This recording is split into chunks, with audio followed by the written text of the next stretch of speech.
మీ దగ్గరికి కృష్ణ గారు చాలా కాలం తర్వాత అంటే కేసీఆర్ గారిని 2 ఏళ్ళు బయటికి రావద్దని ఎవరల్లా సరే సహజంగా ఎన్నికలైన తర్వాత ఎవరైనా కొంత టైం ఇస్తారు, ఒక 3 నెలలో 6 నెలలో.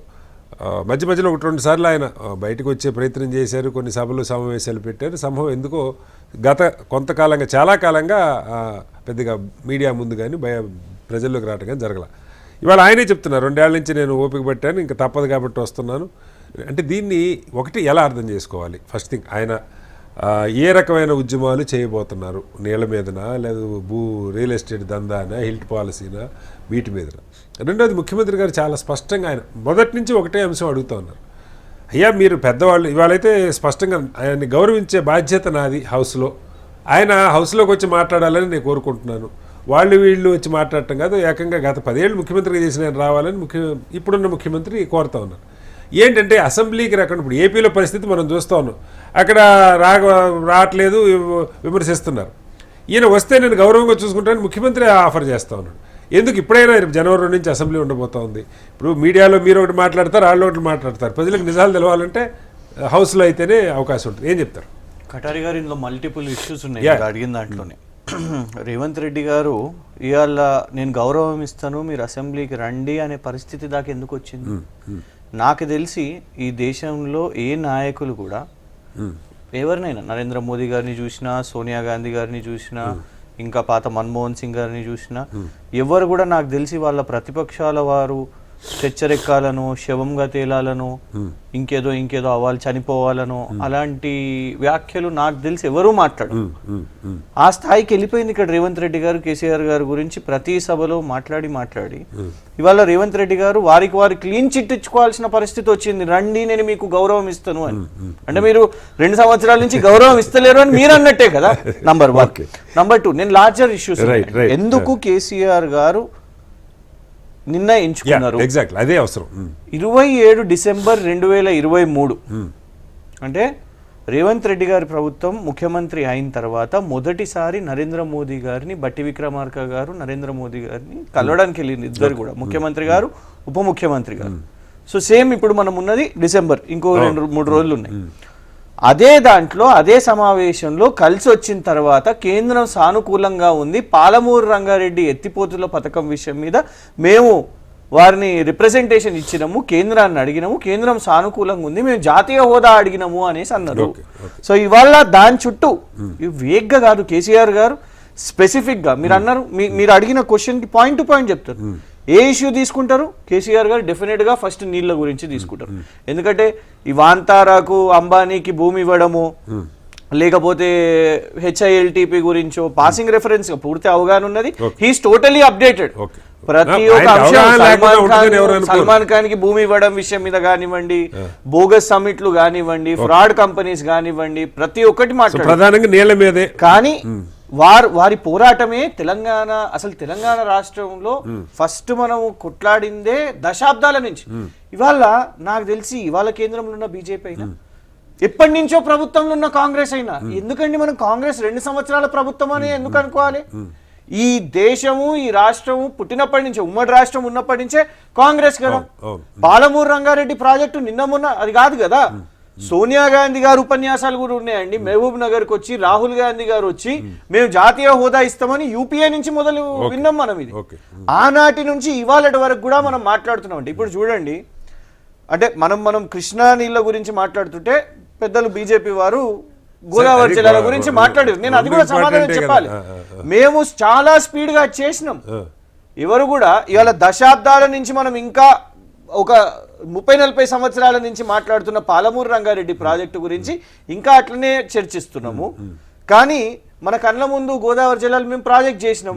ఇలా బీజేపీ వాళ్ళు దేశం మొత్తంలో మార్బీ బ్రిడ్జ్ నుంచి మొదలు పెట్టుకుంటే యూపీ, మధ్యప్రదేశ్ ఎన్నో రాష్ట్రాల్లో బ్రిడ్జులు కూలిపోయినాయండి. ఎన్డీఎస్ఏ అక్కడికి పోలేదు కదా. వాళ్ళు చెప్పిన దాంట్లోనే నేను ఇప్పుడు ఏమన్నారు, ఒక స్టేట్మెంట్ ఇచ్చారు. ఎన్డీఎస్ఏ చెప్పింది అక్కడ నీళ్లు నిల్వ ఉంటే మొత్తం కూలిపోయి ప్రాణాలు పోతాయని అన్నారు. సరే మొన్న వర్షాలు చూసినాం కదా, మనం విపరీతమైన వర్షాలు చూసినాం కొన్ని నెలలు. నాకు తెలిసి నవంబర్ వరకు ఆపుతలేరు కదా. ఇప్పుడు మొన్న నీళ్ళు లేకుండేనా? ఎంత క్యూసెక్ ఉండే నీళ్లు అయిందా? మీరు అన్నట్టు కూలిందా? పోనీ మీరు రిపేర్ కూడా చెప్పట్లేదు, కాంగ్రెస్ వాళ్ళు రిపేర్ చెప్పట్లేదు. అలాగే పడావు పెట్టిండ్రు, ఓకే నీళ్ళు అట్లనే ఉండే. ఓకే ఆ స్థాయిలో Godavari inflow in fact major inflow పెరిగింది కూడా.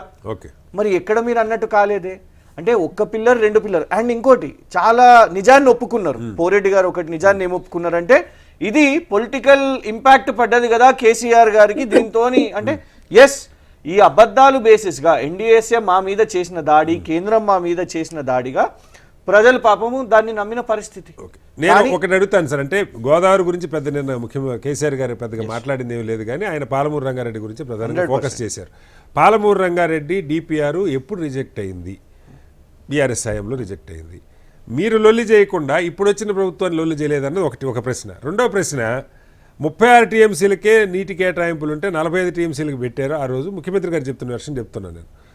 దాని మీద వాళ్ళు అందుకే రిజెక్ట్ చేశారు. అది కూర్చొని మాట్లాడుకునేదానికి అది చేయకుండా ఈయన కోర్టుకు వెళ్ళారు. ఆ కోర్టు తేలట్లేదు, మేము నానా అవస్థలు పడుతున్నాను ముఖ్యమంత్రి అంటా ఉన్నారు. ఒకటి నంబర్ 1, బీఆర్ఎస్ టైంలో ఒకవేళ రిజెక్ట్ అయ్యి ఉంటే బీఆర్ఎస్ టైంలో 9 నుంచి 6 పర్మిషన్లు ఎట్లా వస్తాయి?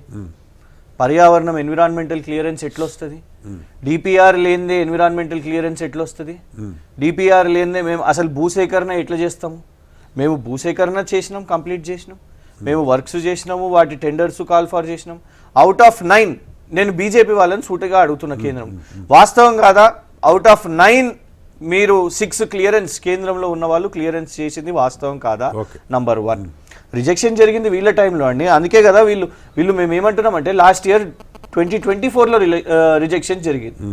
2024 నుంచి రిజెక్షన్ జరిగిన తర్వాత మీరు దాన్ని కుదించుకొని ఉత్తమ్ కుమార్ రెడ్డి లెటర్, వారి లెటర్లోనే ఉన్నది 45 టీఎంసీ అనేది మీరు కేంద్రానికి రాసి, దాని 90 టీఎంసీ అనేది దాని కెపాసిటీ, దాని డీటెయిల్డ్ ప్రాజెక్ట్గా మేము కొట్లాడితే మీరేం చేసిర్రు?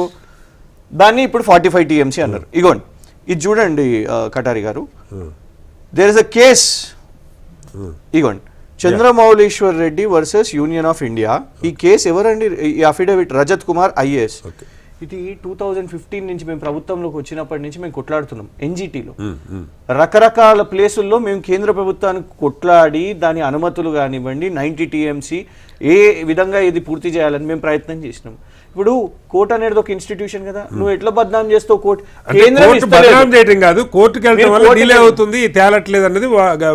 కేంద్రం ఇస్తుందని ఒప్పుకుంటున్నాను.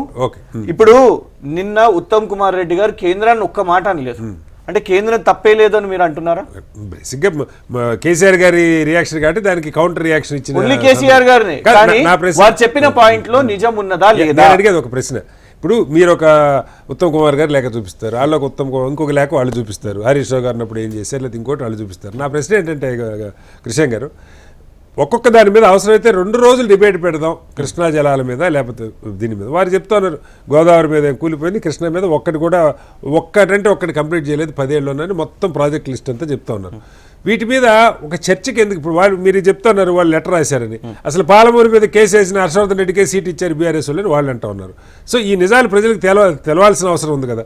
ఎందుకంటే రేపు జనవరి 2 నుంచి 10 రోజుల తర్వాత అసెంబ్లీ ఉంది. ఏంటి మీ స్టాండ్?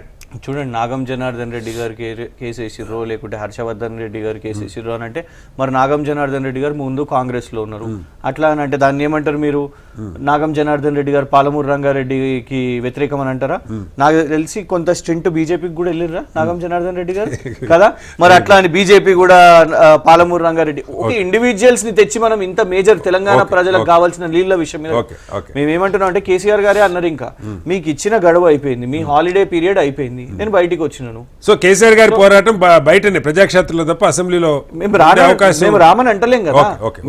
అంటే మేము మాకున్న ప్రజాప్రతినిధులు, ఎందుకంటే జగదీశ్వర్ రెడ్డి గారు మాట్లాడితే తప్ప, సబితా గారు అదే రంగారెడ్డి నుంచి వారు మాట్లాడితే తప్ప మాట్లాడితే ఇంకా బెటర్ గా ఉంటుంది. అందుకంటే మేము అనేది ఏంటంటే రేవంత్ రెడ్డి గారికి కనీసం కౌంటర్ ఇవ్వడానికి ఒక ప్రెస్ మీట్ పెట్టడం గాక సబ్జెక్ట్ లేక ఇలా చిట్ చాట్ పెడతారా అండి ముఖ్యమంత్రి? ప్రతిపక్ష నేత వచ్చి నేరుగా మీడియా ముందు అన్ని గంటలు మాట్లాడి అంత స్పష్టంగా, అండ్ ఎక్కడ కూడా మీలాగా శాపనార్థాలు పెట్టలేదు, ఎక్కడ మీలాగా బూతులు మాట్లాడలేదు, ఎక్కడ ఫ్రస్ట్రేట్ కాలేదు, totally stuck to the subject. మరి దానికి మీరు అదే పరంగా మీరు కూడా మాట్లాడితే సంతోషమే. సో హౌస్ లో కాకుండా బయట ప్రెస్ మీట్లు పెట్టి హౌస్ లో కూడా BRS will talk in house also. అది మేము చేస్తాం. 3 రోజులు పెట్టారు బై ద వే, ఓన్లీ 3 రోజులు.